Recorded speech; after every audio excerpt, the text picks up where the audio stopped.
Hello and welcome back to our channel. So today in this video we will be discussing about how to log out in Wise app. So without wasting much of our time, let's get straight into our video. First and foremost, all you need to do is simply tap open your Wise app from your home screen.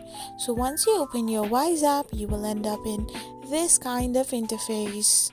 Once you are here, all you need to do is simply tap on profile icon on the left hand side of the corner, and from there you will get this menu. So you can simply scroll down and tap on the logout option. So once you hit the logout option, you will get logged out from your account, and to get into your account you need to log in back or simply register or sign in with your Google account as well.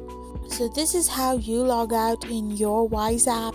I hope you found this video helpful, so don't forget to hit that subscribe button and to give us a thumbs up.